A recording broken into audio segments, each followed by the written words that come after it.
ಹೌದು, ಒಂದು ಕಾಲದ ಆಪ್ತ ಮಿತ್ರರು ಇಂದು ಪರಮ ಶತ್ರುಗಳು. ನಾವೀಗ ಹೇಳೋಕೆ ಹೊರಟಿರುವಂಥದ್ದು ಹಳೆ ದೋಸ್ತಿಗಳ ನಡುವಿನ ಮಹಾಕದನವನ್ನ.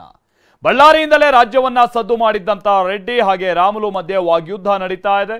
ಸುಮಾರು 40 ವರ್ಷಗಳ ಆ ಒಡನಾಟದಿಂದ ಹಿಡಿದು ಮೊನ್ನೆವರೆಗೆ ಪಕ್ಷ ಕಟ್ಟಿದ ವಿಚಾರದವರೆಗೂ ಕೆದಕಿ ಕಿತ್ತಾಡ್ಕೊಳ್ತಾ ಇದ್ದಾರೆ. ಬನ್ನಿ ಇದಕ್ಕೆ ಸಂಬಂಧಪಟ್ಟ ಹಾಗೆ ನಾವು ರಿಪೋರ್ಟ್ ನೋಡ್ಕೊಳ್ಳೋಣ.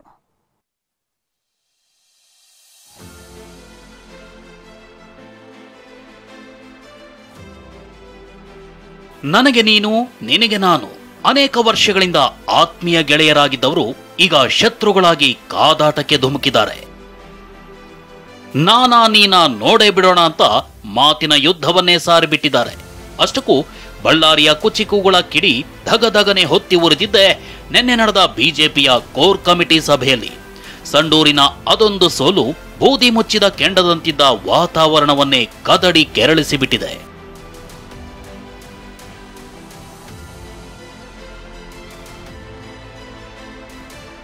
ಸಂಡೂರು ಸೋಲಲು ನೀನೇ ಕಾರಣ ಅಂದುಬಿಟ್ರು. ವಿಜಯೇಂದ್ರ ರಕ್ಷಣೆಗೆ ಬರಲಿಲ್ಲ, ಸಿಡಿದ ಶ್ರೀರಾಮುಲು. ರಾಜ್ಯ ರಾಜಕಾರಣದಲ್ಲಿ ಶ್ರೀರಾಮುಲು ಅವರನ್ನ ಅಭಿಮಾನಿಗಳು ಸ್ವಾಭಿಮಾನಿ ಅಂತ ಕರೀತಾರೆ. ಆದರೆ ನಿನ್ನೆ ನಡೆದ ಬಿಜೆಪಿ ಕೋರ್ ಕಮಿಟಿ ಸಭೆಯಲ್ಲಿ ರಾಜ್ಯ ಬಿಜೆಪಿ ಉಸ್ತುವಾರಿ ನಡೆದುಕೊಂಡ ರೀತಿ ಶ್ರೀರಾಮುಲು ಸ್ವಾಭಿಮಾನಕ್ಕೆ ಧಕ್ಕೆ ತಂದಿತ್ತು. ಈ ಬಗ್ಗೆ ಬಿಜೆಪಿ ವಿರುದ್ಧ ರಾಮುಲು ಸಿಡಿದೆದ್ದಿದ್ದಾರೆ. ರಾಧಾ ಮೋಹನ್ ಅಗ್ರವಾಲ್ ಅವರು ನೇರವಾಗಿ ಅಂದ್ರೆಗಿನ ಒಬ್ಬ ಮನುಷ್ಯನ ಯಾವ ರೀತಿಯಲ್ಲಿ ಅಸಹ್ಯವಾಗಿ ನೋಡ್ತಾನೋ ಆ ರೀತಿಯಲ್ಲಿ ಅಸಹ್ಯವಾಗಿ ನೋಡಿ, ಆ ಮನುಷ್ಯ ನೇರವಾಗಿ ನೋಡಿ ಯಾವ ರೀತಿಯಲ್ಲಿ ಮನುಷ್ಯನ ಮೇಲೆ ಉಗುಳ್ತಾನೋ ಆ ರೀತಿಯಲ್ಲಿ ನೋಡಿ ನೇರವಾಗಿ ಹೇಳ್ದ. ರಾಮುಲು ಅವರು ಇವತ್ತು ಸಂಡೂರು ಸೋಲಿಕ್ಕೆ ನೀನೇ ಕಾರಣ ಅನ್ನಂತ ಆರೋಪಣೆಯನ್ನು ಮಾಡಿದ್ರು. ನೋಡಪ್ಪ, ನೀನೊಬ್ಬ ಅಧ್ಯಕ್ಷನಾಗಿ ನಿನ್ನ ರಕ್ಷಣೆಗೆ ಬಾ ಅಂತ ಕೇಳಿದ್ದೀನಿ ನಾನು. ಅಂದ್ರೆ ನೀನು ರಕ್ಷಣೆಗೆ ಬರಲ್ಲ, ನಾನು ಏನು ಮಾಡಲಿ ಅಂದ್ರೆ ನಾನು ಏನು ಮಾಡೋಕ್ಕಾಗಲ್ಲ. ಆಯ್ತಪ್ಪ, ಅವ್ರು ಹೇಳಿದ್ದೆ ಕರೆಕ್ಟ್ ಅಂದ್ಕೊಂಡು ಅವ್ರು ತಿಳ್ಕೊಂಡಿರ್ತಾರ. ಅವ್ರಿಗೆ ಲಾಸ್ಟ್ಗೇನಾಗಲಿ ಕನ್ವಿನ್ಸ್ ಮಾಡೋಂಥ ಪ್ರಯತ್ನ ಮಾಡ್ರಿ ಅಂತ ಹೇಳಿದ್ರೆ ಸದಾನಂದ ಗೌಡರು ಎದ್ರು. ಚಾಡಿ ಹೇಳುವ ಜಾಯಮಾನ ನಂದಲ್ಲ ಎಂದ ರೆಡ್ಡಿ. ಅಷ್ಟಕ್ಕೂ ಇಷ್ಟೆಲ್ಲ ರಾದ್ಧಾಂತಕ್ಕೆ ಬಾಲ್ಯದ ಗೆಳೆಯ ರೆಡ್ಡಿನೇ ಕಾರಣ ಅನ್ನೋದು ರಾಮುಲು ಗಂಭೀರ ಆರೋಪ. ಆದ್ರೆ ಜನಾರ್ದನ ರೆಡ್ಡಿ ನಾನಾ ಜಾಯಮಾನದವನಲ್ಲ ಅಂದಿದ್ದಾರೆ. ಜನಾರ್ದನ್ ರೆಡ್ಡಿ ಅವರು ಯಾವ ರೀತಿಯಲ್ಲಿ ಸುಳ್ಳಿನ ಮೇಲೆ ಕೋಟೆ ಕಟ್ಟಿದಾನಂದ್ರೆ ಎಲ್ಲರ ಜಗತ್ ಜಾಹೀರ ಆಗಿದೆ. ಇವತ್ತು ಜನಾರ್ದನ್ ರೆಡ್ಡಿ ಅವರು ಹೇಳಿದಕ್ಕೋಸ್ಕರವಾಗಿ ಅದೆಲ್ಲ ಬಂಗಾರ ಹನುಮಂತರು ಅಭ್ಯರ್ಥಿಯಾಗಿ ಅವರು ಹೇಳಿದಕ್ಕೋಸ್ಕರವಾಗಿ ನನ್ನ ಮೇಲೆ ಆರೋಪಣೆ ಮಾಡೋದು ನನಗೆ ಸರಿಯಲ್ಲ. ಪಕ್ಷದ ವರಿಷ್ಠರು ಇವತ್ತು ನಾನು ಹೋಗಿ ಶ್ರೀರಾಮುಲು ಸಂಡೂರಲ್ಲಿ ಚುನಾವಣೆಯಲ್ಲಿ ಸೋಲಿಸಿದ್ದಾರೆ ಅಂತೇಳಿ ಹೇಳುವಷ್ಟು ನನ್ನ ಜಾಯಮಾನದಲ್ಲ.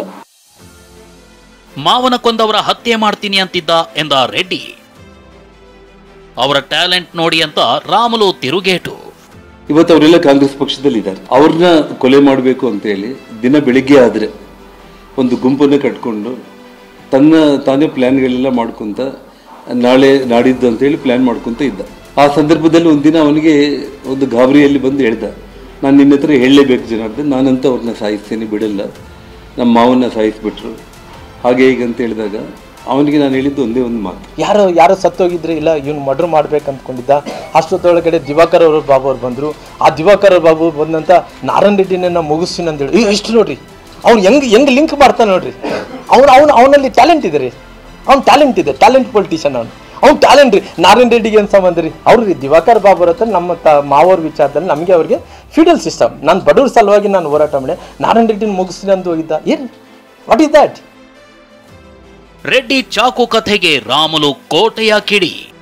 ಅವರು ಹೀಗೆ ನಿಂತ್ಕೊಂಡಿದ್ರೆ 2 ಶೂಗಳಲ್ಲಿ 2 ಚಾಕುಗಳನ್ನು ಇಟ್ಕೊಂಡು, 2 ಮುಣಗೈಯಲ್ಲಿ 2 ಚಾಕುಗಳು ಇಟ್ಕೊಂಡು, ಬೆನ್ನಿಗೆ ಕೊಡ್ಲಿ ಹಾಕ್ಕೊಂಡ್ಬಿಟ್ಟು ಒಂದು 10-20 ಮಂದಿ ರೌಡಿ ಗುಂಪುಗಳ ಜೊತೆ ಇದ್ದು, ಯಾಕಂದರೆ ತಾನು ಕಾಪಾಡ್ಕೋಬೇಕು.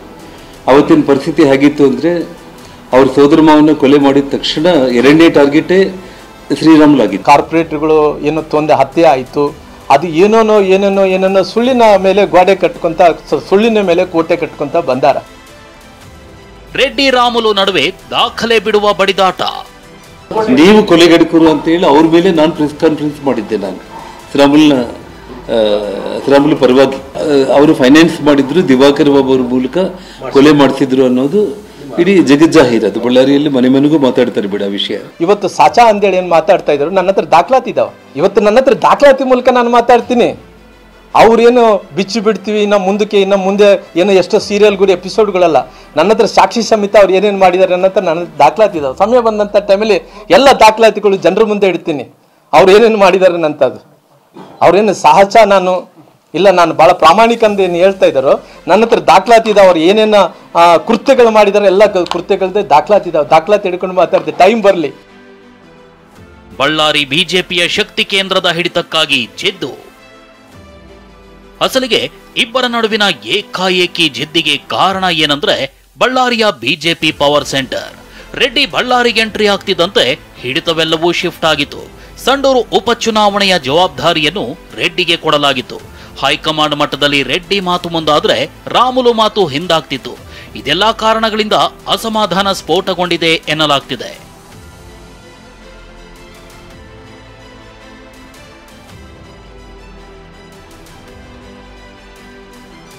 ಹಳೇ ದೋಸ್ತಿಗಳ ಹೊಸ ಕದನ ಬಳ್ಳಾರಿಯಲ್ಲಿ ಧೂಳನ್ನ ಮತ್ತಷ್ಟು ಹೆಚ್ಚಿಸಿದೆ.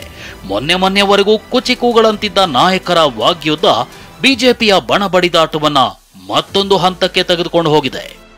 ಬೆಂಗಳೂರಿನಿಂದ ಅನಿಲ್ ಕಲ್ಕೆರೆ ಜೊತೆ ವಿನಾಯಕ್ ಬಡಿಗೇರ್, TV9 ಬಳ್ಳಾರಿ.